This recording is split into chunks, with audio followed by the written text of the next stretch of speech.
The Ruy-Lopez, one of the most iconic chess openings, dates back to the 16th century. It was named after Spanish priest Ruy-Lopez de Segura, who first analyzed it extensively. White opens with 1. E4, a strong central control move that opens lines for the queen and bishop. Black responds with 1. E5, mirroring White's approach to control the center. White develops the knight to F3, attacking the E5 pawn and preparing for rapid development. Black counters with NC6, defending the E5 pawn and developing a piece. White plays BB5, marking the Ruy-Lopez, and indirectly putting pressure on Black's central pawn by attacking the knight on C6. Black plays a 6, challenging White's bishop and asking White to decide whether to trade or retreat. White retreats the bishop to F4, maintaining pressure on the knight. Black develops the knight to F6, attacking the E4 pawn and preparing to castle kingside.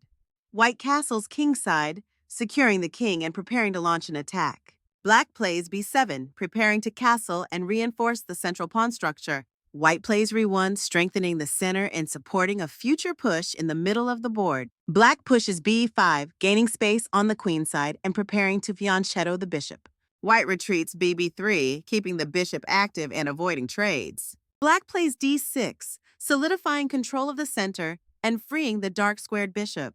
White plays C3, preparing for a future D4 push to establish a strong central pawn structure. Black castles kingside, securing the king and completing the first stage of development.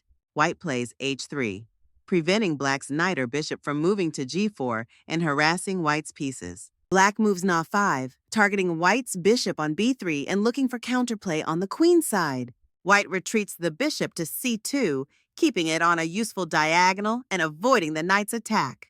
Black plays C5, striking at the center and increasing pressure on White's pawn structure. White responds with D4, challenging Black's center and aiming to open lines for piece play.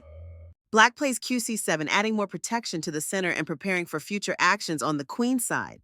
White develops the knight to D2, preparing to bring more pieces into the center and eyeing the E4 square. Black develops the bishop to D7, connecting the rooks and increasing control of key squares. White maneuvers NF1, preparing to move the knight to G3 where it can support future kingside attacks. Black repositions the knight to C6, bringing it back to the center where it can help challenge White's strong central pawns. White pushes DD5, forcing Black to make a choice and gaining more space in the center. Black retreats the knight to D8, keeping the position solid and preparing for counterattacks. White reroutes the knight to G3, eyeing potential attacks on the king's side and preparing for further development. Black plays Re8, bringing the rook into the game and preparing for future exchanges. White pushes F4, gaining space on the king's side and preparing for a powerful kingside attack. Black captures on F4 with EXF4, aiming to create weaknesses in White's pawn structure.